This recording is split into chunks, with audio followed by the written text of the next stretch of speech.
almoço, hein? Vou reservar para você. Pode reservar mesmo. É tâmara com chocolate 70%. O bom senhor aprecia? Nossa! Ter amigo chique é outra história, hein? Isso Tá é a vendo dieta, Ari. só? Hã? É a dieta, Ari. É a dieta. Eu preciso de uma dieta dessa. E a minha Pode dieta deixar, é só então. ovo e olha lá. Preciso de uma dieta dessa. Não, vamos conversar rapidinho sobre isso. Reservaremos e cuidaremos disso para o próximo, Ari. Ótimo, muito bem.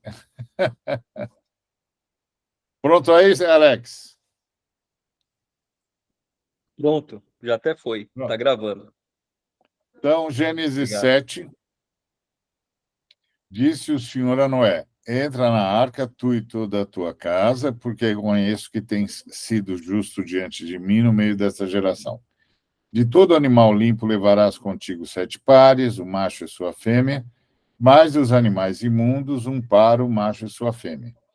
Também das aves dos céus, 7 pares, macho e fêmea, para se conservar a semente sobre a face da terra. Porque daqui a 7 dias farei chover sobre a terra durante 40 dias e 40 noites. E da superfície da terra exterminarei todos os seres que fiz. E tudo fez Noé, segundo o Senhor lhe ordenara. Tinha Noé 600 anos de idade, quando as águas do dilúvio inundaram a terra. Por causa das águas do dilúvio, entrou Noé na arca, ele com seus filhos e sua mulher e as mulheres de seus filhos, dos animais limpos e dos animais imundos e das aves de todo réptil sobre a terra. Entraram para Noé na arca, de 2 em 2, macho e fêmea, como Deus lhe ordenara. E aconteceu que, depois de 7 dias, vieram sobre a terra as águas do dilúvio, no ano 600 da vida de Noé, aos 17 dias do segundo mês. Nesse dia romperam-se todas as fontes do grande abismo, e as comportas do céu se abriram. E houve copiosa chuva sobre a terra durante 40 dias e 40 noites. Nesse mesmo dia entraram na arca Noé, seus filhos, Sem, Cã e Jafé, sua mulher e as mulheres de seus filhos. Eles e todos os animais segundo as suas espécies, todo o gado segundo as suas espécies, todos os répteis que rastejam sobre a terra segundo as suas espécies, todas as aves segundo as suas espécies, todos os pássaros e tudo que tem asa. De toda a carne em que havia fôlego de vida, entraram de 2 em 2 para Noé na arca. Eram macho e fêmea os que entraram de toda a carne, como Deus lhe havia ordenado. E o Senhor fechou a porta após ele. Durou o dilúvio 40 dias sobre a terra, cresceram as águas e levantaram a arca de sobre a terra. Predominaram as águas e cresceram sobremodo na terra. A arca, porém, vogava sobre as águas. Prevaleceram as águas excessivamente sobre a terra e cobriram todos os altos montes que havia debaixo do céu. 15 côvados acima deles prevaleceram as águas e os montes foram cobertos.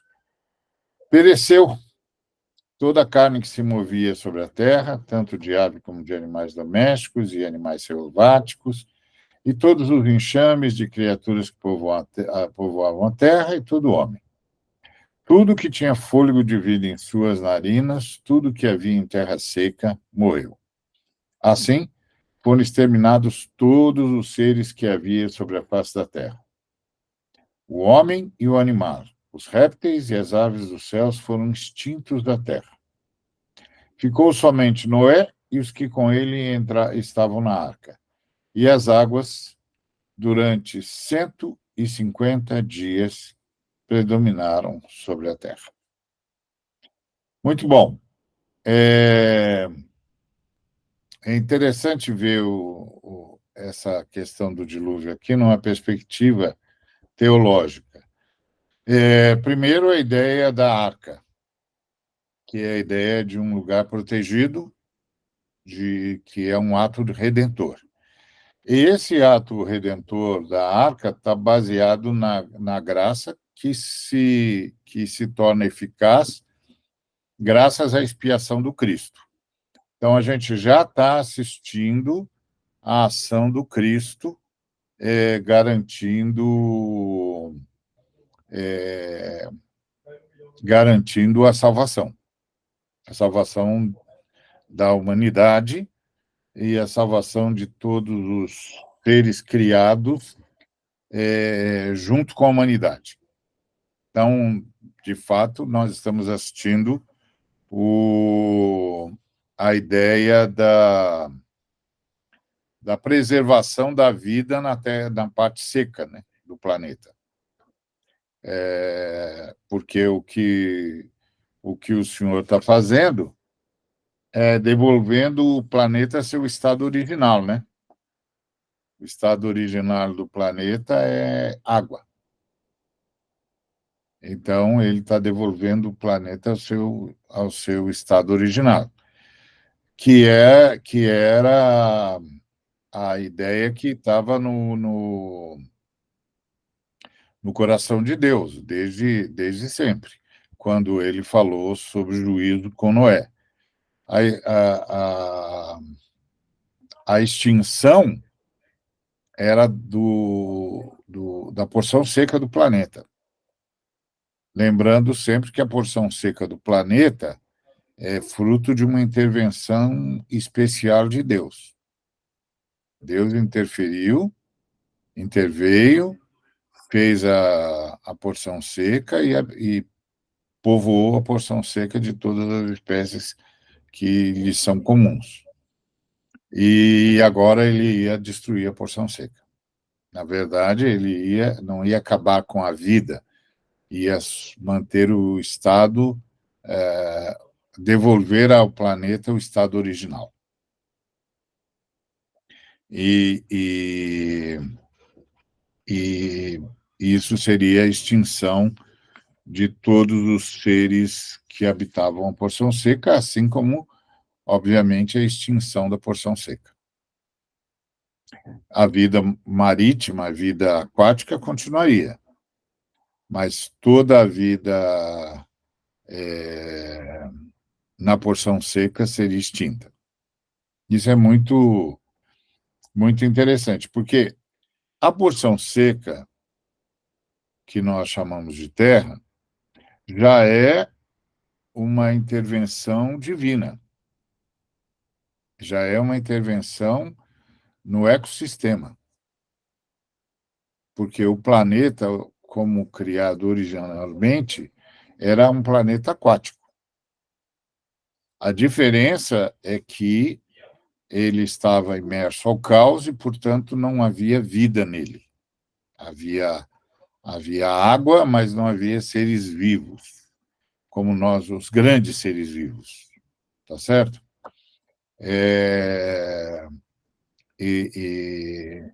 E aí o Espírito Santo, quando envolve o planeta, inocula vida no planeta. E aí o Cristo, em nome da Trindade, foi dando as ordens para a vida, e a vida foi se desenvolvendo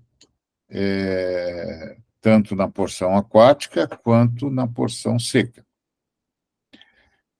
Depois, com a rebelião humana, houve um segundo problema, uma segunda questão ecológica, uma segunda crise no ecossistema. A primeira crise no ecossistema foi provocada pelo próprio Deus, que separou as águas da porção da superfície com as águas do céu, como a gente chama, os rios voadores, a água no firmamento e a água na superfície. Depois ele vem e separa uma porção seca. Tudo isso é intervenção ecológica. Tudo isso é intervenção no ecossistema. Só que Deus faz isso sem prejuízo da sustentabilidade. Então, ele intervém interfere no ecossistema sem prejuízo da sustentabilidade. Ele cria um outro ecossistema, que é a porção seca. E aí ele povoa todo o planeta, tanto a porção aquática quanto a porção seca. Aí, com a rebelião, nós temos uma crise ecológica. O planeta reage, o planeta passa a produzir cardos e abrolhos, portanto, passa a resistir ao ser humano, e os seres vivos todos os seres vivos sofrem uma mudança radical, porque todos deixam de ser herbívoros e estabelece-se o que nós chamamos de cadeia alimentar. É uma tremenda de uma mudança no ecossistema, uma tremenda de uma mudança no ecossistema, inclusive na própria produção do planeta. A produção de vida do planeta agora está afetada, até isso está afetado pela morte, porque o planeta passa a produzir cardos e abrolhos e a resistir ao ser humano. É o subproduto, o resultado da maldição. E depois você tem, então, essas crises ecológicas.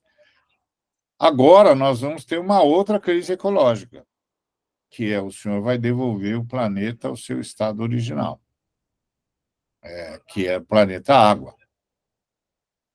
E faz isso, mas, por sua graça, movido pela graça, que é essa disposição favorável na Trindade em relação à sua criação e com especialidade o ser humano, essa graça, Deus, por sua graça, providenciou a expiação, e a expiação criou um imperativo ético para Deus, que é o imperativo da redenção. Deus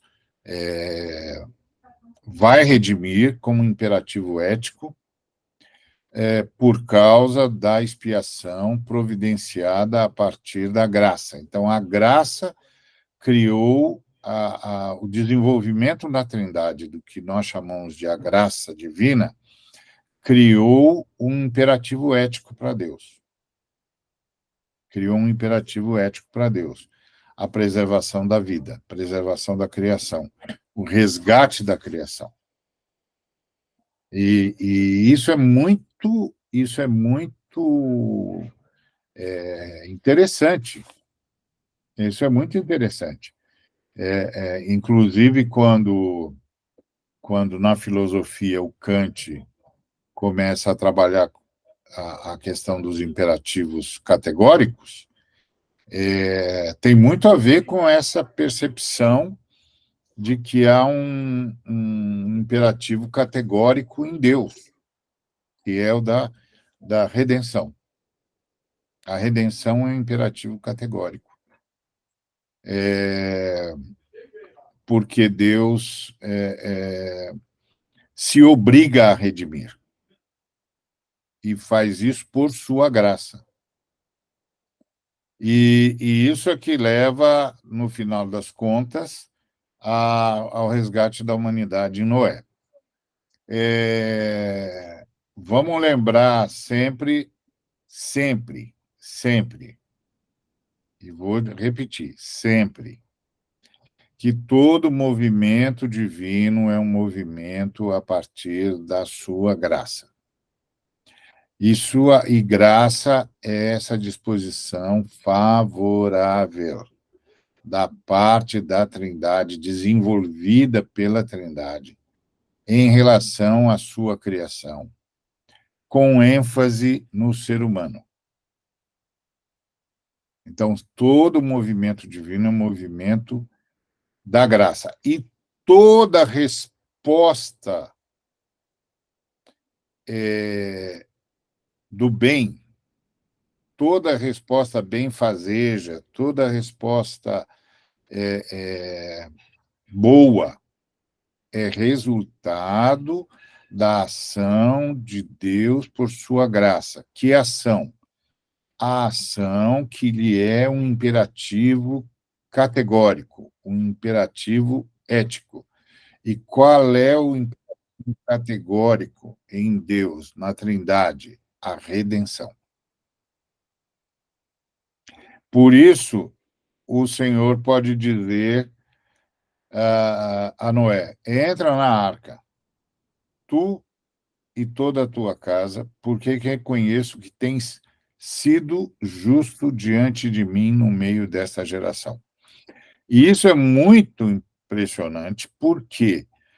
Porque o Noé só tem sido justo por causa da graça divina que impõe, entre aspas, é óbvio, à Trindade um imperativo ético, que é a redenção. Quando a gente pega essa lógica, a ideia do evangelho se descortina.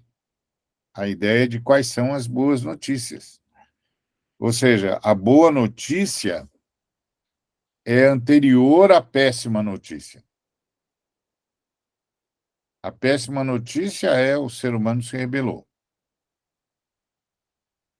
Mas a boa notícia, que é Deus estabeleceu, a Trindade estabeleceu para si a redenção como critério, como imperativo ético, é anterior à má notícia.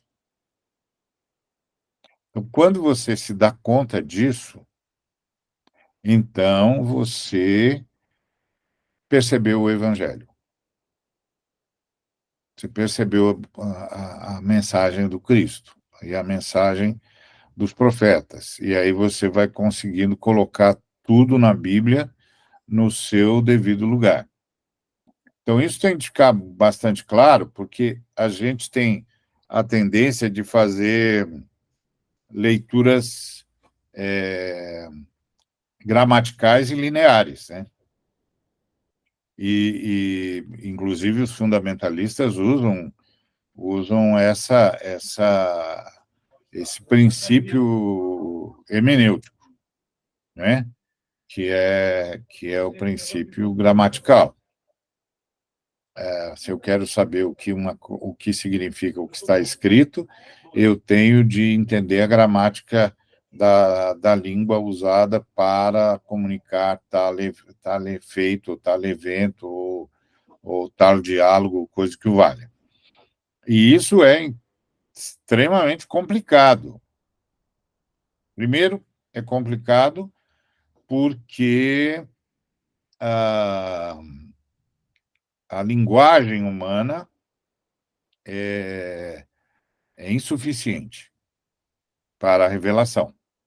Portanto, a revelação ela tem um limitador. E o limitador da revelação é a linguagem humana, o vernáculo humano. É mais ou menos como se qualquer um de nós fosse tentar explicar os princípios de seja lá o que for para uma criança que acabou de aprender a falar mamãe e papai. Seja lá o que for que você queira dizer a essa criança, tudo que você quiser dizer está limitado ao que ela é capaz de absorver. E ela só é capaz de absorver o que ela é capaz de verbalizar.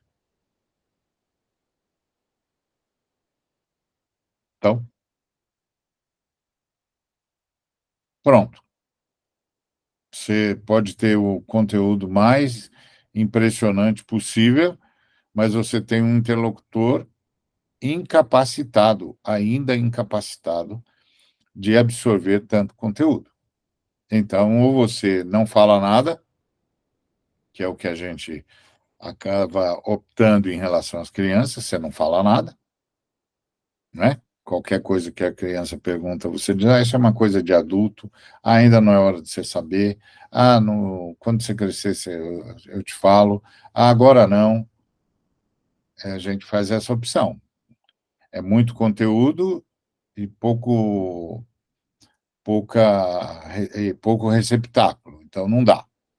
Pelo menos a gente acha isso, e a gente não tenta traduzir. Deus não, Deus tentou traduzir. Deus tentou traduzir. E é claro que é preciso a humildade de entender que estamos diante da nossa finitude.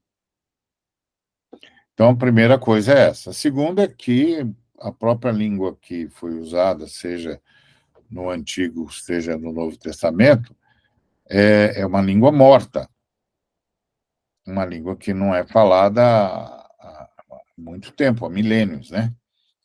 E, e que, e que mesmo que você tenha correspondentes, aparentemente semelhantes, é, é só aparentemente, porque o hebraico moderno não tem nada a ver com o hebraico bíblico e o grego clássico não tem nada a ver com o grego koiné. Então é só aparente, é só aparência, mas de fato não é a mesma coisa. O que quer dizer que você ter uma exegese e uma hermenêutica histórico-gramatical apenas limita pra caramba, porque você está diante de todas essas dificuldades. Então, isso é uma coisa que a gente tem de lembrar sempre.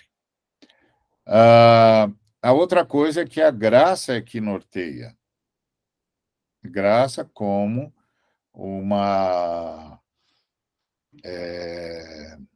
disposição favorável por parte da Trindade em relação a em relação à criação e com ênfase na humanidade, e ponto. E ela é que vai fazer um imperativo categórico para Deus, que é a redenção. É um imperativo ético. E é isso que faz com que um homem seja preservado no meio de uma geração corrupta. A ação de Deus, por sua graça, que separa determinados seres humanos, no caso Noé aqui, na verdade o Noé é descendente de uma linhagem humana que o tempo todo esteve preservada por Deus. Por que Deus o preservou? Ou por que Deus preservou essa linhagem? Para manter a humanidade e a vida, por graça. Porque ele poderia ter simplesmente deixado a Terra voltar ao seu estado original e chega. E tem vida na Terra aquática agora, no planeta Água agora tem vida, porque ele semeou vida no planeta Água, e pronto. Deixa só a vida no planeta Água e esquece todos os seres que ele criou na porção seca. Mas ele estabeleceu para si um imperativo categórico, um imperativo ético, que é a redenção. Por isso que a redenção é o centro das Escrituras Sagradas. Se você não trabalhar essa questão da redenção como centro das Escrituras Sagradas, você perde as Escrituras. E você corre o risco de cair nessa loucura toda que se abateu sobre o judaísmo, o cristianismo, em todos os seus segmentos, seja o ortodoxo, seja o romano, seja o protestante, por perder a redenção como linha central. E, é claro, a redenção que é absolutamente centrada, dependente do Cristo. Ponto.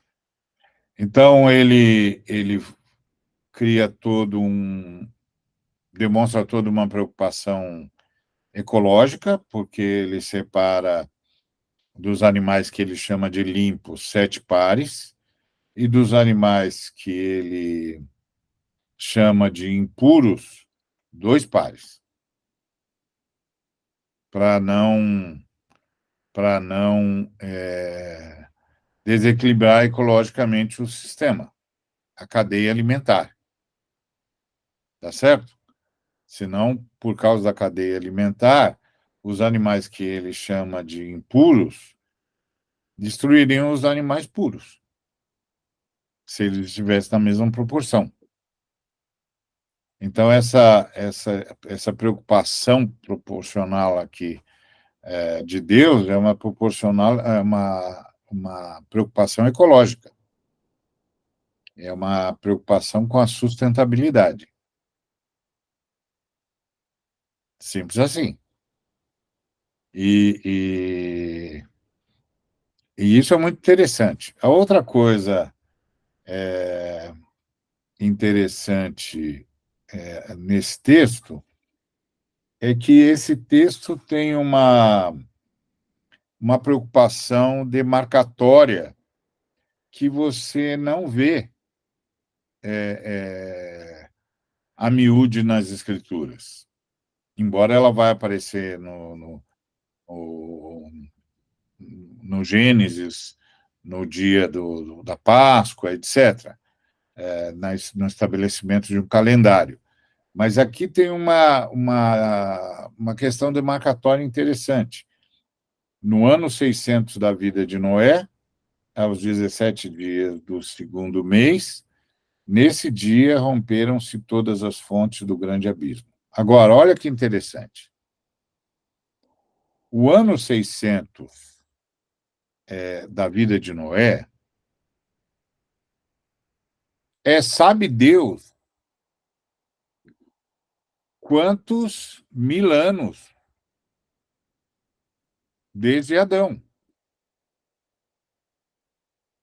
Tá certo? Que você tem Adão que viveu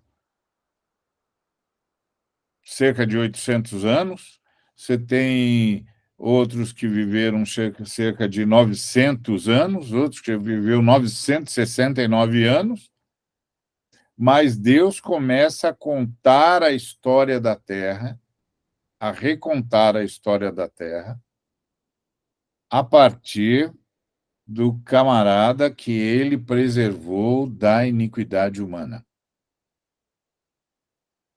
Você está vendo que quando ele diz no ano 600 da vida de Noé, a história recomeçou, né?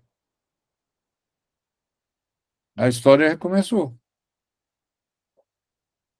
Porque ele poderia dizer, sei lá, no ano 15, 20 mil, que você tem um bocado de cara antes de Noé que viveram cerca de 1 milênio, de 1000 anos, de 1 milênio. Tá certo? Então, se você contar aí tantas gerações quantas aparecem na genealogia de Adão, a partir de 7, você vai ter aí, sei lá, uns bons milênios. Tá certo?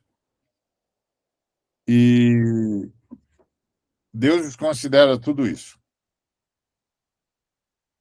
E é interessante porque uma ênfase demarcatória, mas não é uma ênfase demarcatória na mesma perspectiva grega da demarcação.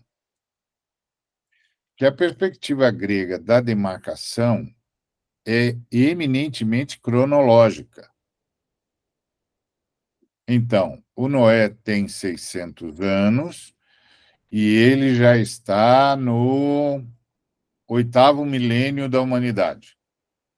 Estou chutando aqui, vamos mais ou menos isso. Ele já está no 8º milênio da humanidade. Então, no no ano 7.600, no segundo mês do ano 7.600, o Senhor fez o dilúvio. Não. Os 7.000 anos foram desprezados. É a mesma lógica que viu em Gênesis. Dias que não foram, tempos que não foram vividos na presença do Senhor não são contados. Ponto. E qual é a outra dica teológica que tem aqui? Deus só conta o tempo a partir da redenção. Deus não conta o tempo da perdição. Deus não conta outra história senão a história da redenção.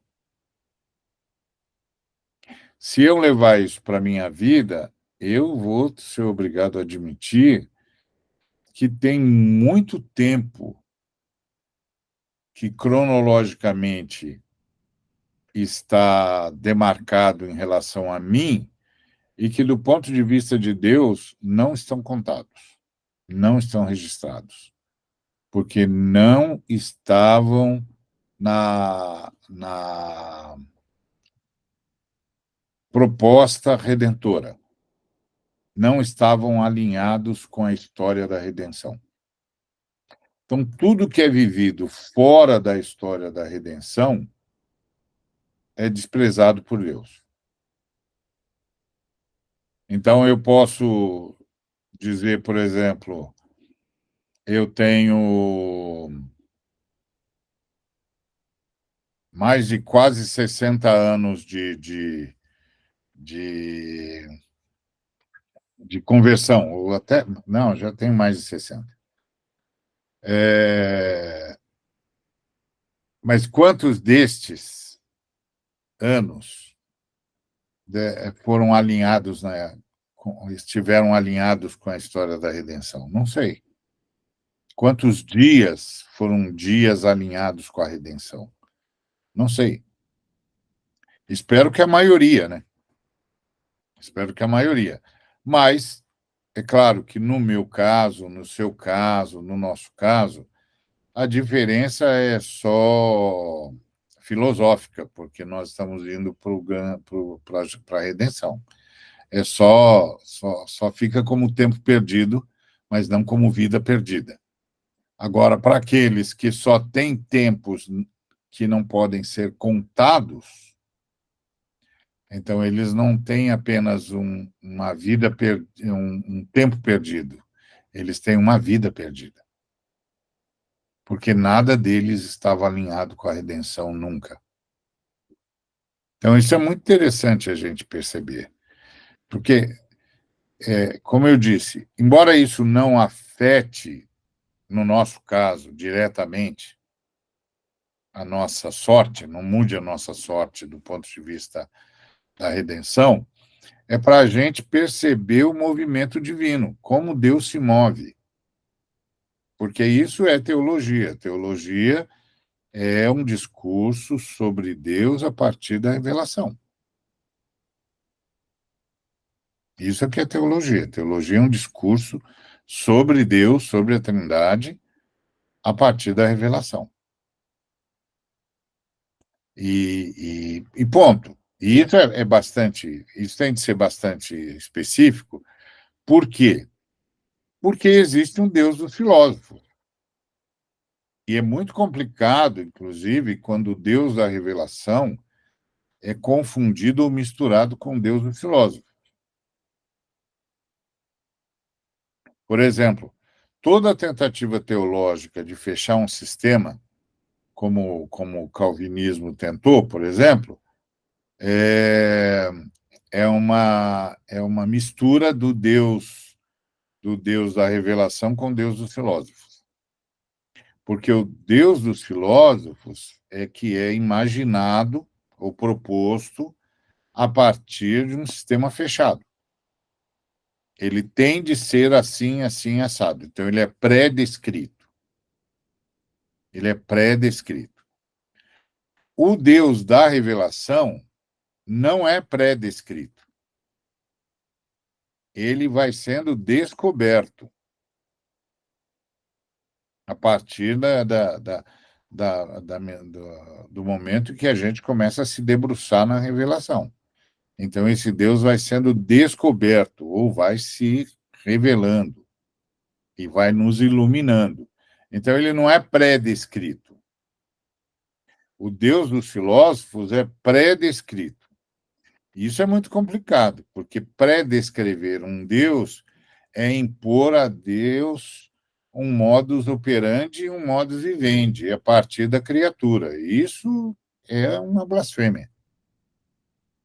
Isso é uma blasfêmia. Então, o Deus.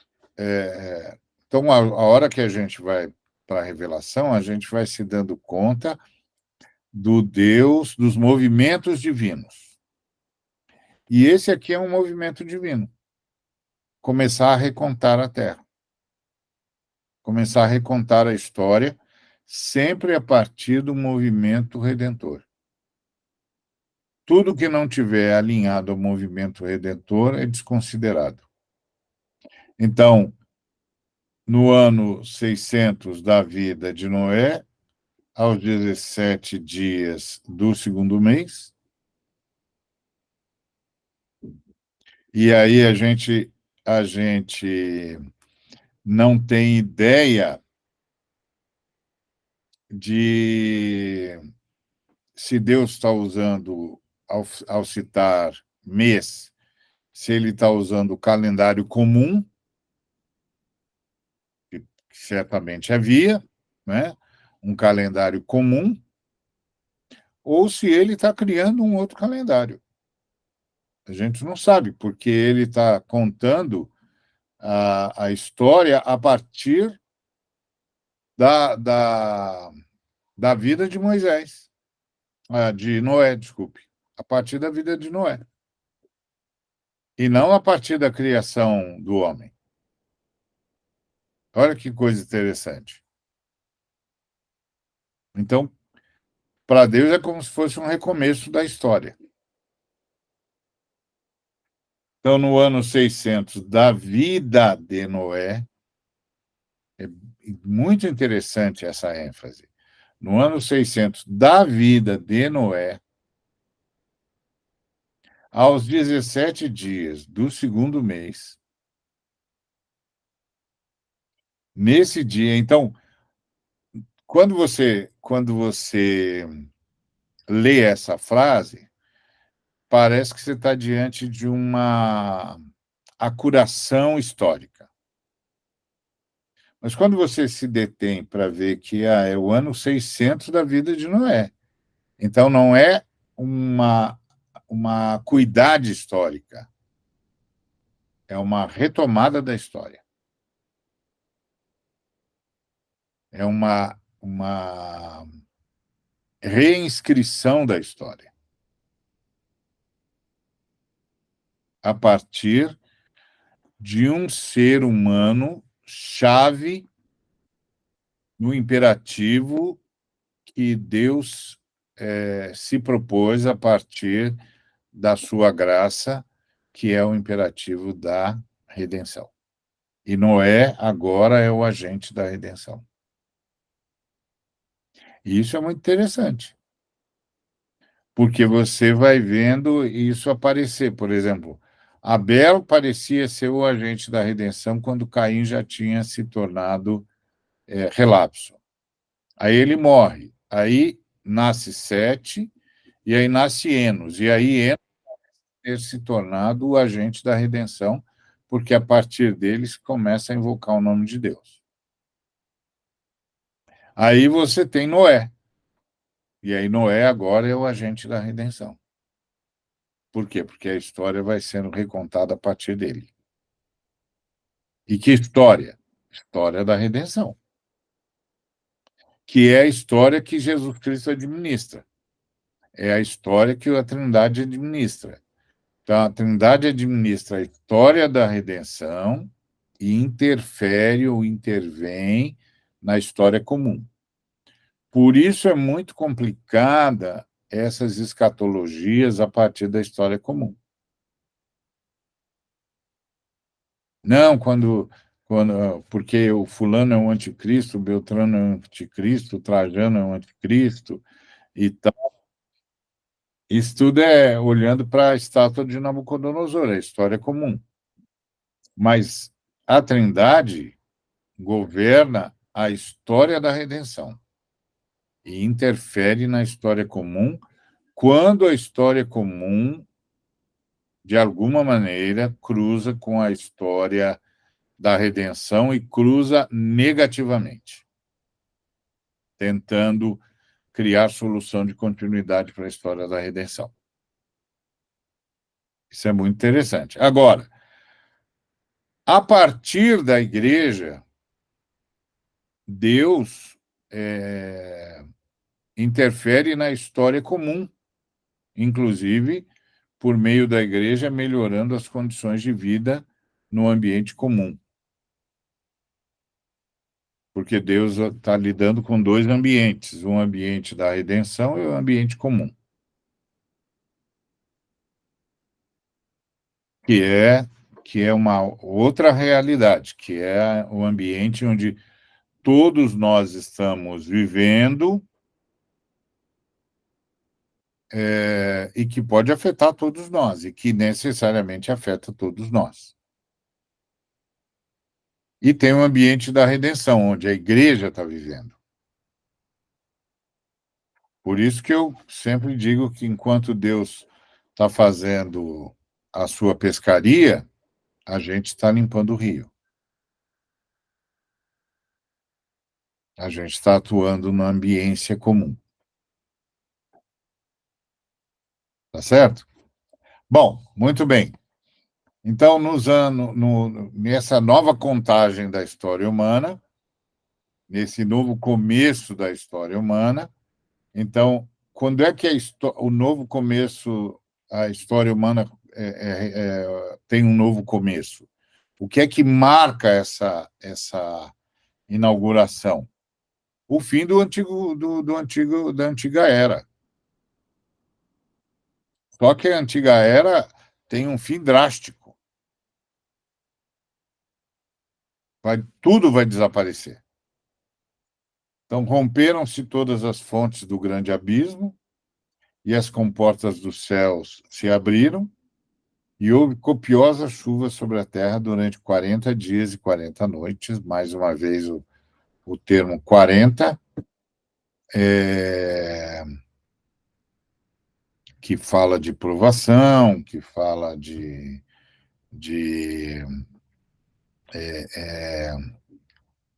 angústia necessária para. E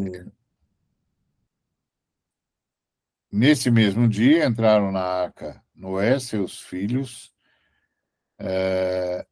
e todos os animais segundo as suas espécies, todos o gado segundo a espécie, os répteis que rastejam sobre a terra segundo as espécies, todas as aves segundo as suas espécies, todos os pássaros e tudo que tem asa. E aí, tudo que tem asa, você dá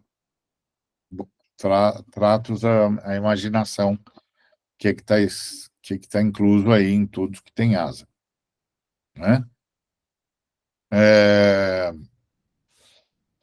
E aí, de toda a carne em que havia fôlego de vida, entraram dois e dois na arca, macho e fêmea, e aí o Senhor fechou a porta.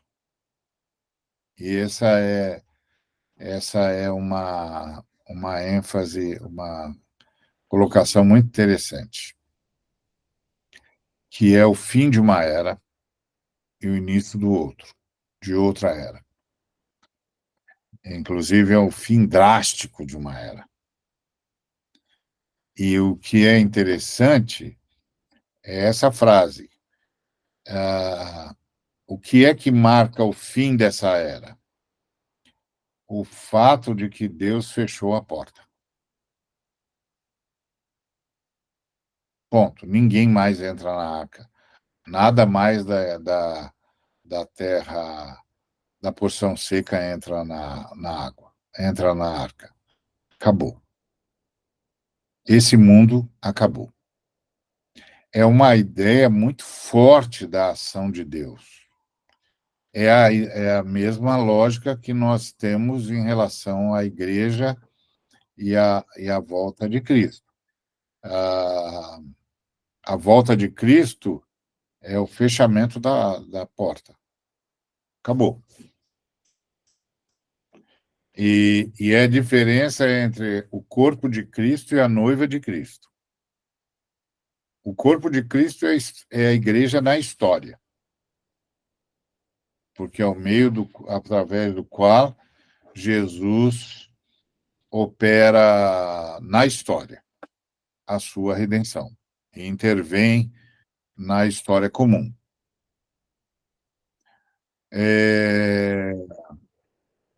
Mas a noiva de Cristo é transhistórica. Ela engloba desde Adão até o último dos nossos que vai cruzar o portal da eternidade.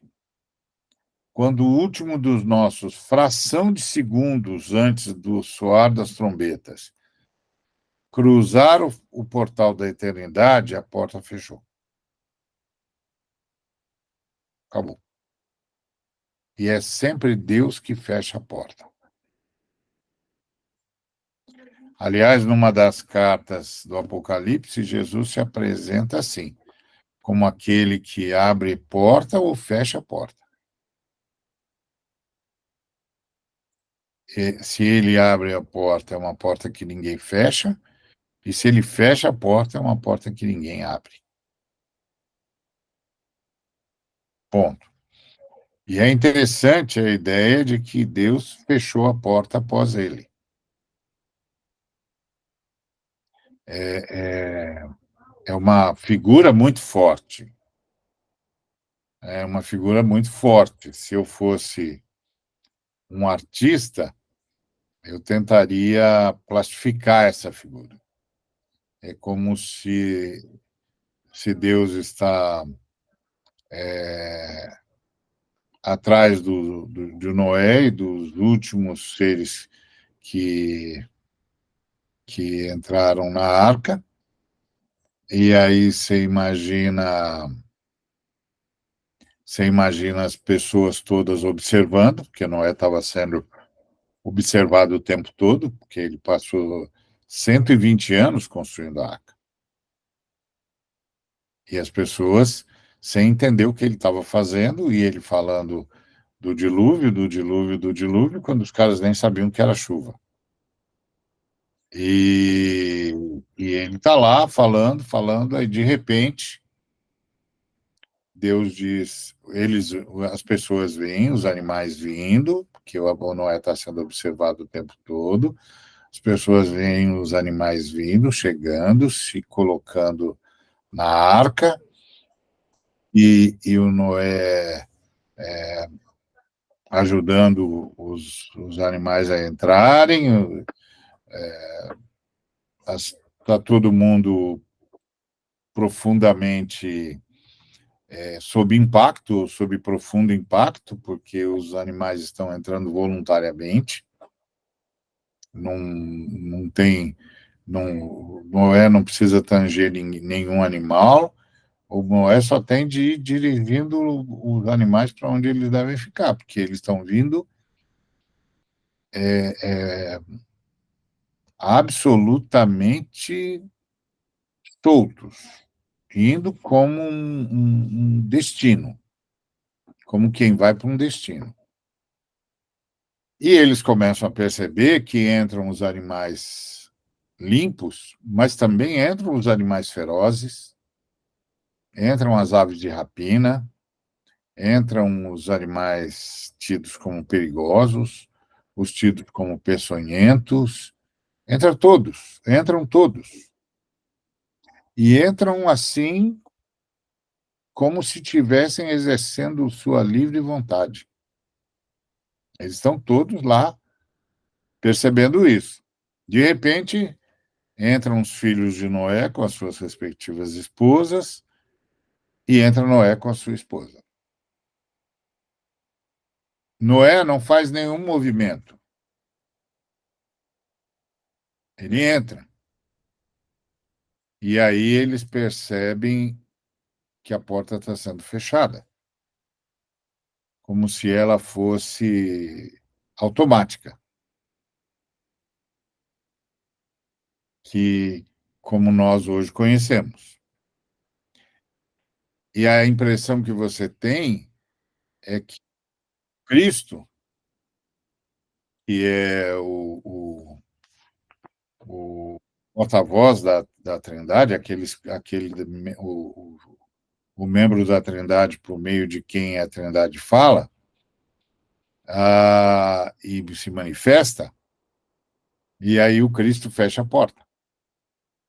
E é como se o Cristo fechasse a porta e encarasse aqueles todos, sabe Deus quantos, observando uma arca que eles não entendem o que é, e nem por que está sendo construída, e que nunca acreditaram nessas bobagens que Noé fala. E aí você pode imaginar o Cristo encarando aqueles caras todos, e eles encarando o Cristo. E o Cristo está dizendo: a porta fechou, acabou. Simplesmente isso. Você quer alterá-la ou enviá-la? Então, a grande questão que fica para a gente. Sua mensagem diz que fica. Devo enviar? A grande mensagem que fica para a gente é que o Cristo é o Senhor de todos os movimentos no que tem a ver com a redenção. E aí ele fecha a porta.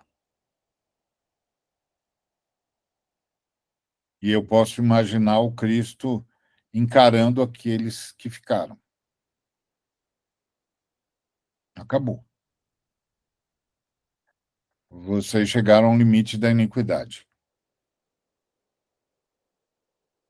E aí começa a acontecer o que eles achavam impossível, que era a fala de Noé durante 120 anos. Vai chover. Vai chover. Vai chover. E aí,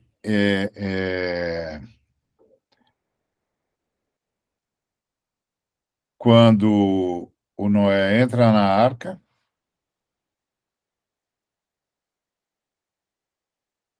ele abre as portas do abismo. É uma coisa assustadora, né? Neste mesmo dia entraram na arca Noé, todos os répteis, etc., etc., e como Deus lhe havia ordenado, e o Senhor, o Cristo, fechou a porta após ele. Ponto.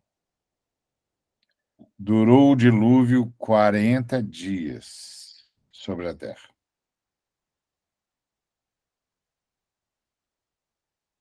40 dias e 40 noites, obviamente. Cresceram as águas, levantaram a arca de sobre a terra. Predominaram as águas e cresceram sobremodo na terra. A arca, porém, vogava sobre as águas. Prevaleceram as águas excessivamente sobre a terra e cobriram os altos montes que havia debaixo do céu. 15 côvados acima deles, que é equivalente a... o côvado é equivalente a 18 polegadas, meio metro. Então, 15 côvados são 7,5 metros. Então, a água... prevaleceu as águas excessivamente sobre a terra e cobriram todos os montes que havia debaixo dos céus. 7,5 metros acima deles prevaleceram as águas e os montes foram cobertos. Pereceu toda a carne que se movia sobre a terra, tanto de ave quanto de animais domésticos e animais selváticos, de todos os enxames de criaturas que povoam a terra e todo homem. Tudo que tinha fôlego de vida em suas narinas, tudo que havia em terra seca, morreu. Assim foram exterminados todos os seres que havia sobre a face da terra. O homem e o animal, os répteis e as aves dos céus foram extintos da terra. Ficou somente Noé e os que com ele estavam na arca. E as águas, durante 150 dias, predominaram sobre a terra. Então, é muito interessante esse quadro que tá proposto aqui. Primeiro, um quadro assustador do Cristo que fecha a porta. Depois, o quadro da epopeia, né? Da destruição, da terra sendo engolida pela água. Depois, o quadro do planeta Água voltando a existir. E a cena de um planeta coberto de águas e um barco solitário vogando sobre as águas. Só. É um quadro extraordinário. É um quadro extraordinário. Extraordinário. De uma plástica impressionante. Né? E que fala sobre a redenção de uma forma espetacular, o imperativo categórico de Deus, o imperativo ético de Deus, mas de uma forma assustadora. Porque no final do processo, você tem tudo dentro de uma arca. Uma arca solitária num planeta coberto de águas. É impressionante. E essa ideia da arca é a ideia da igreja. Então, porque a arca tem muitos símbolos da igreja, já falamos sobre isso. Os 3 pavimentos, o betume, que fala da expiação, do sangue do Cristo, que protege a arca da voracidade do juízo, que protege da água, né? Realmente é impressionante. E aí você pode imaginar a igreja como esse barco solitário, esse ponto de luz sobre um mar de trevas que envolve todo o planeta. É uma figura espetacular. Uma figura espetacular. É claro que essa figura espetacular torna a gente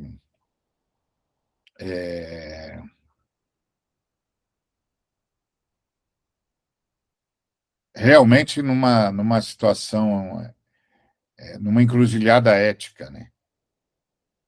Porque, porque tudo que a gente deseja fora da arca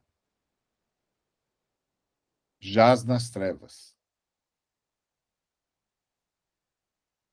E, e é assustador pensar em nós, essa arca viva, desejando ter a, o que ficou soterrado pelas trevas, o que ficou envolto nas trevas, o que ficou coberto pelas águas. É muito curioso isso, que é a, a fala joanina, quando ele diz: não ameis o mundo, nem as coisas que há no mundo, porque o amor ao mundo é inimizade contra Deus. Então, quando você tem a imagem da arca boiando sobre um planeta aquático, você tem essa imagem plástica. Então, imagina alguém dentro da arca dizendo: eu queria estar lá fora. Ah, eu estou com muita vontade de estar lá fora. O qual é o problema de estar lá fora? E daí se eu gosto do que está lá fora? Vai dizer que Deus vai ligar se eu for dar uma volta aí fora? E aí alguém dentro da arca vai dizer: você não entendeu. Primeiro, a porta está fechada para o lado de fora. Não fomos nós que fechamos a porta, não somos nós que abrimos. Segundo, se você passar pelas janelas,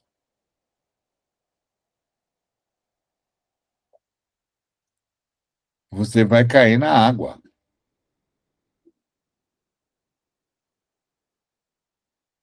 Você sabe quando você vai achar um lugar para você pôr o pé?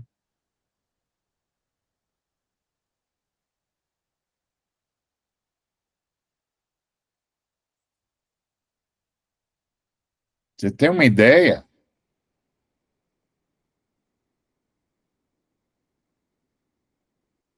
Você já parou para perceber que quando você pular para dar uma voltinha, não tem mais lugar para você pôr o pé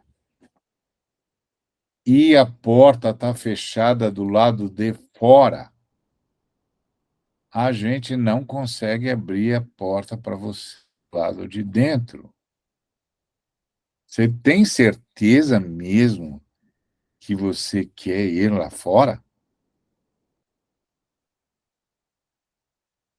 Você percebe o quadro que a arca desenha? De exclusividade e de solidão.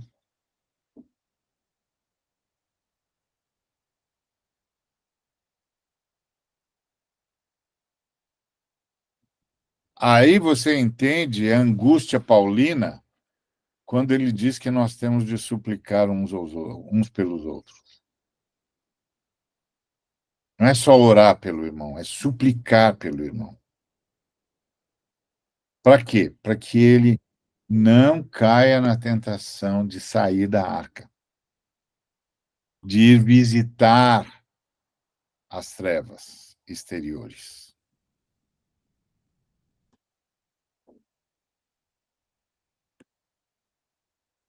É impressionante isso. O quadro é é terrível. Agora, é um quadro também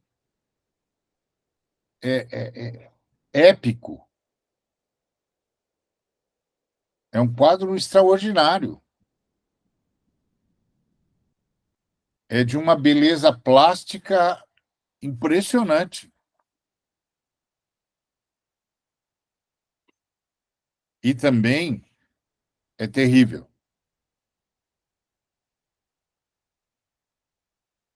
É muito interessante.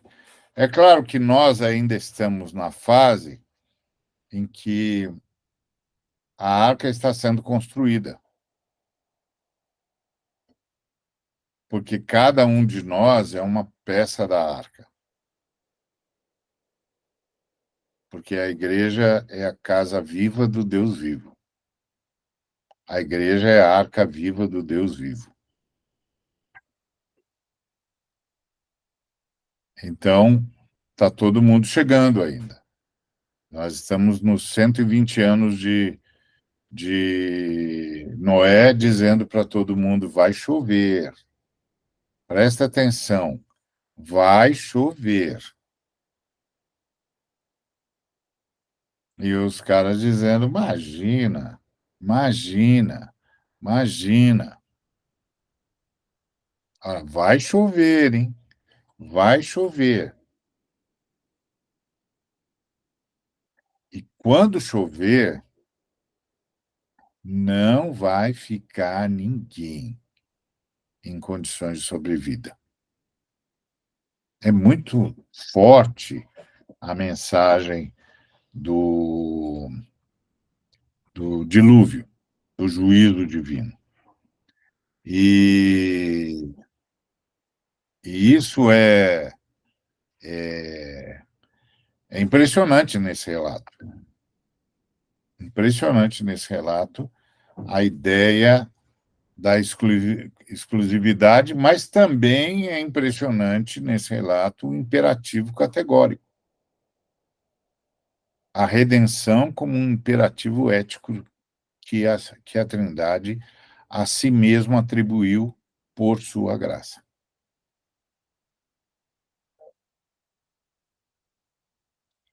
E, e aí as águas prevaleceram sobre a terra durante 150 dias. Isso é um cataclismo, não é? Isso é um cataclismo. É mais um cataclismo. Então, o Gênesis é uma é um relato de vários cataclismos. Começa assim. Ele é extremamente movimento, né? Ele é extremamente movimento. Primeiro, você tem um movimento da criação. Agora, quanto mais a gente vai descobrindo o cosmos, mais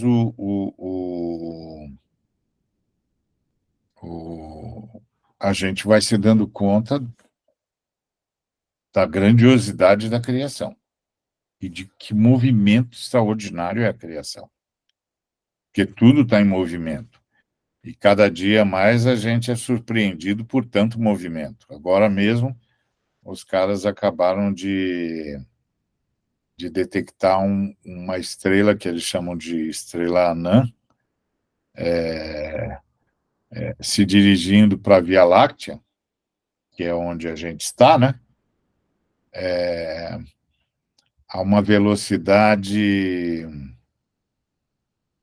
de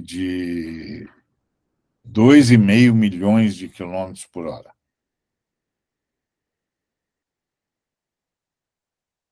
Sim, vindo para a Via Láctea. Uma velocidade estonteante. E que os astrônomos não têm a menor ideia do que seja. Eles acham que é uma estrela anã. Inclusive, é uma teoria que talvez seja uma estrela expelida por um buraco negro.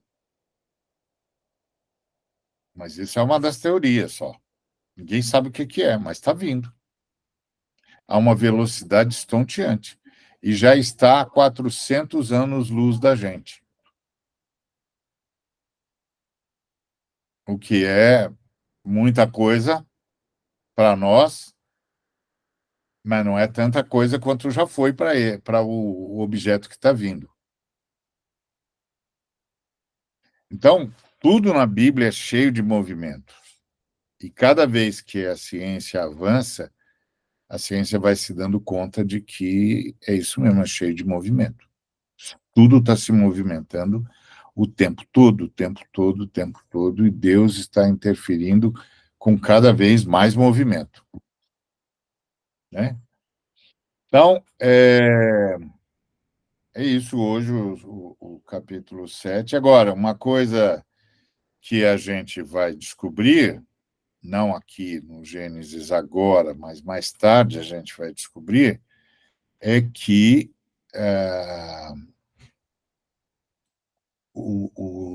os nefilins também escaparam do dilúvio, porque a gente vai ter descendentes deles aparecendo nas escrituras. Os Refaíns, os Enaquins, o Golias, que é descendente dos Enaquins, que é descendente dos Refaíns, que são descendentes dos Nefilins, os seres especiais que nasceram com a desobediência descrita em Gênesis 6.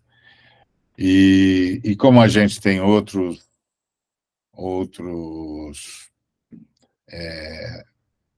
outras civilizações que falam do dilúvio, como a epopeia de Gilgamesh e outros, é possível que uma dessas histórias seja a história de como os nefilins também saíram.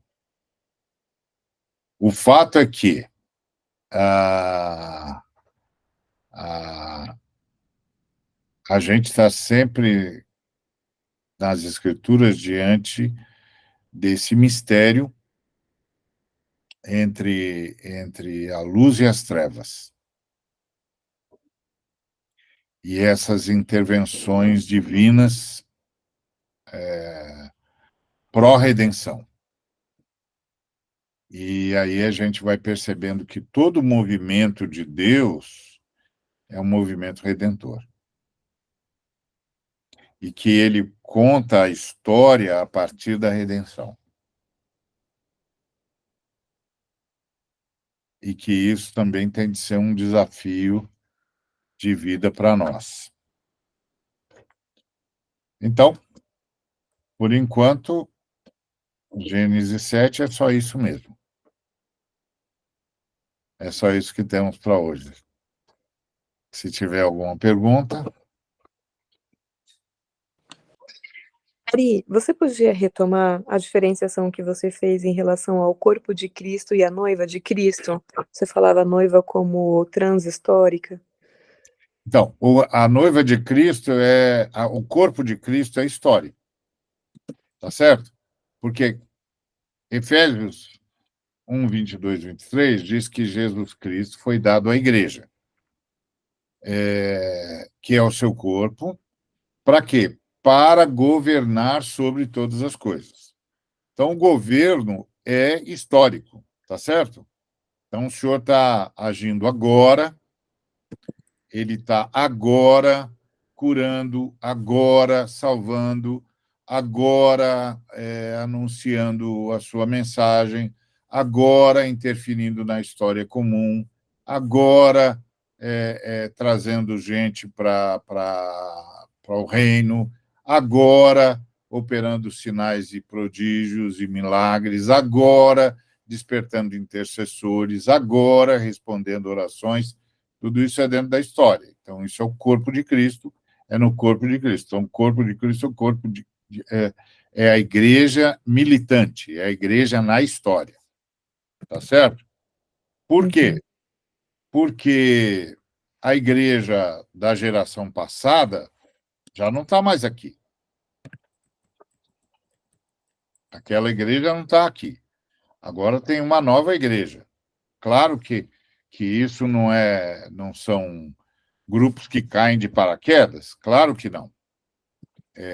Mas a igreja militante é a igreja que está na história. Então, se eu saio do planeta Y para visitar a igreja no planeta Terra, eu vou visitar a igreja que está na história. Eu não posso visitar a igreja que já não está mais na história. Então, o corpo de Cristo, que é o meio através do qual o Cristo opera na história, é necessariamente histórico, com cortes diacrônicos na história. Agora, a noiva de Cristo, não. A noiva de Cristo é composta pela igreja militante e pela igreja triunfante. A igreja triunfante é aquela que já está aguardando a redenção, desfrutando da presença do Cristo e curtindo com o Cristo o tempo todo. E a igreja militante somos nós. Agora, a igreja militante somos nós. A noiva de Cristo é composta pela igreja militante e pela igreja triunfante. Então, envolve desde Adão até o último de nós que vai cruzar o portal da eternidade. Essa é a noiva de Cristo. A noiva de Cristo é diferente do corpo de Cristo. Tá certo? Certo. Faz sentido para você? Sim. Ainda bem, ufa. É quando você falou do transhistórico, aí eu dei uma travada aqui, mas agora eu entendi. Além da história. Exatamente. Ainda bem, puxa vida, já ia ficar sem a Tâmara? Não, isso não. Não. Mais alguma questão? Pastor, a redenção foi para Noé e para toda a família dele, embora a Bíblia diz que Noé andou com Deus, né? Tem algum símbolo aí ou não?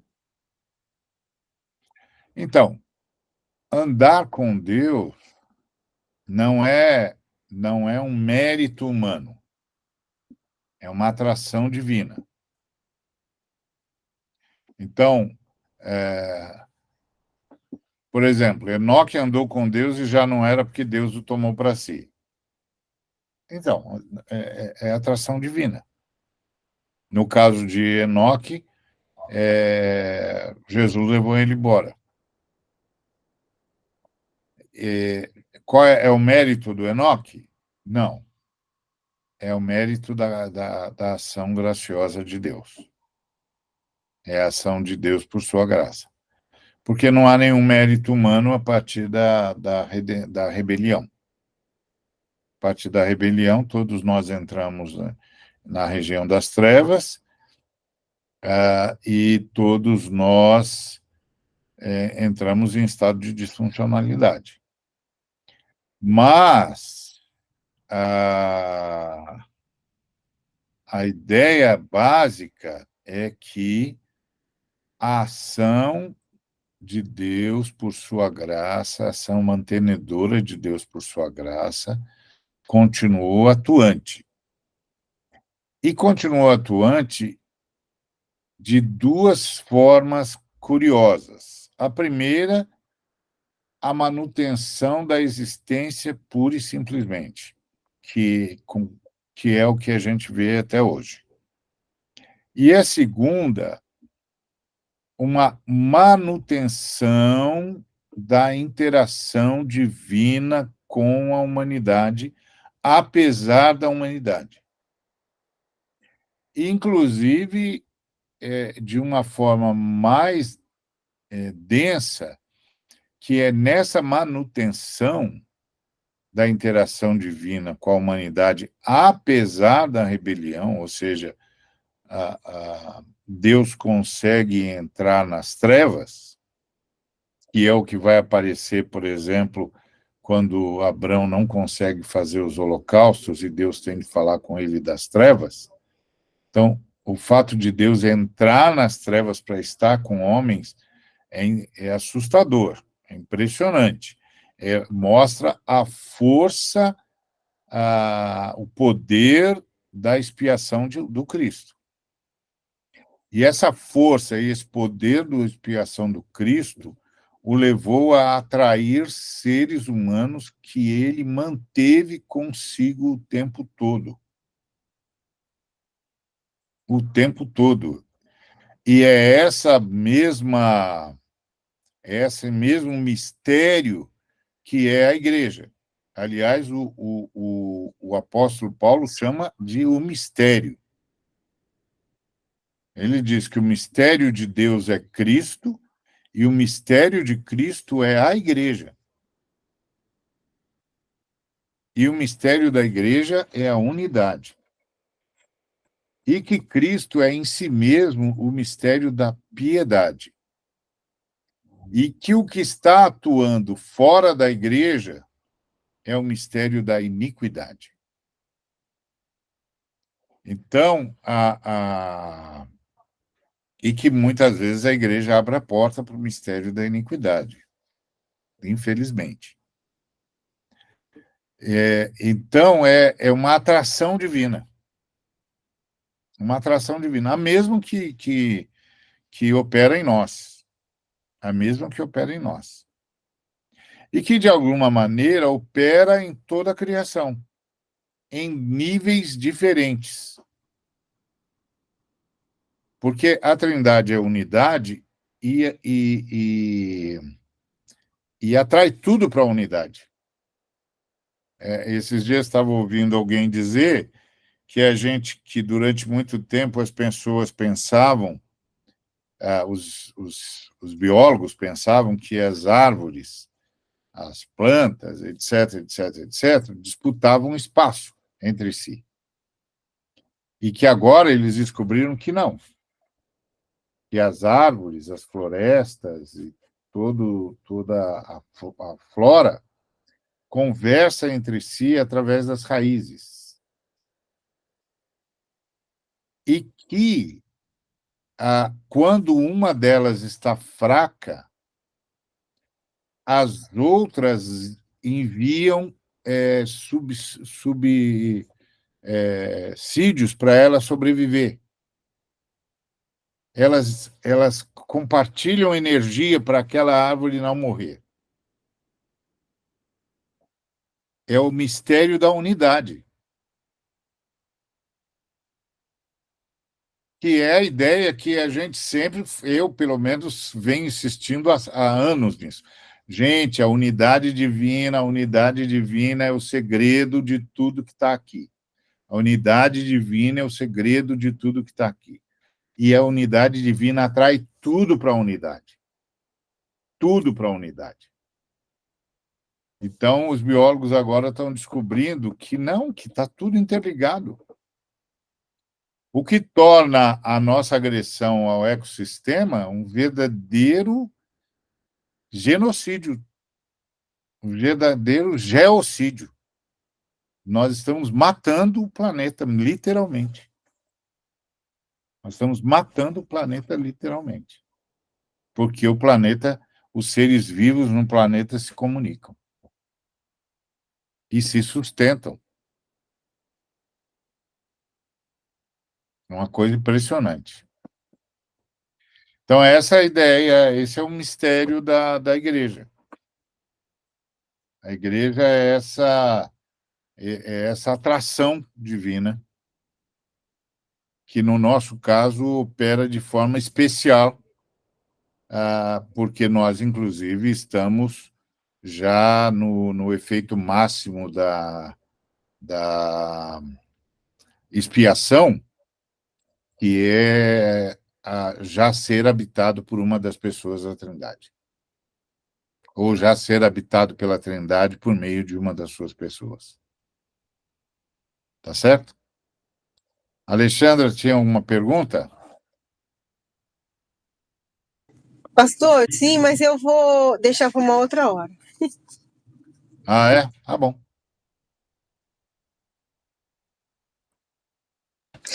Ari, se você lembrar de onde você viu esse estudo, esse artigo científico, compartilhe conosco, por favor. Ah, tá bom. Eu vou tentar me lembrar.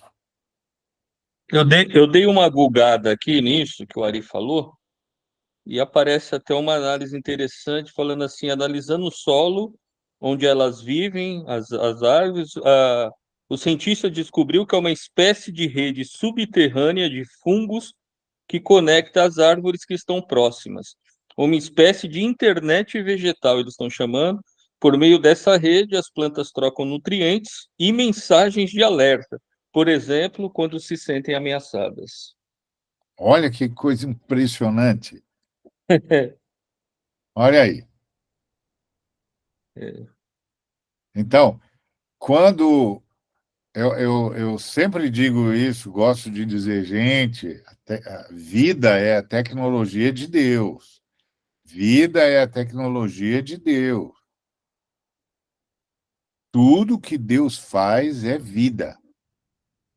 E Deus conserta a vida com a vida. A morte nunca conserta a vida.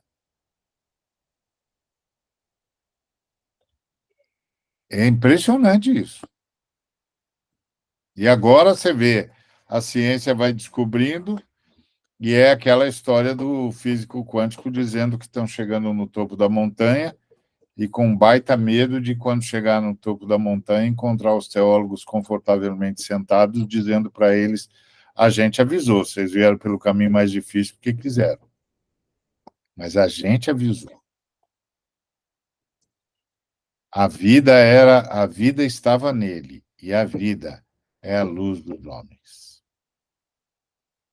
Tudo foi feito por ele, e sem ele, nada do que foi feito se fez. Que essa é a matéria-prima de Deus, vida. Joia, aí passa para Verônica esse link aí, então, Alex. Põe no grupo. Falar nisso, você sabe que até hoje eu não estou no grupo, porque eu nunca acho esse grupo no WhatsApp. Aí eu tenho toda vez falar com você, escuta, estou sem o link, estou sem o link. Sim, vai ser fácil, então. A sua mulher está, que ela sempre fala no grupo. Ah, minha mulher, a mulher que tu me deste, está sempre. É. Esta é outra verdade que se impõe na história. Impressionante. Não, mas Impressionante. eu vou te pôr no grupo, Ari, que eu também ponho no grupo da CCR também, né, o link, mas eu vou pôr Ah, você no tá grupo. certo. Tá bom, Então tá bom. deu. É isso, gente. Hein? Tá bom, então?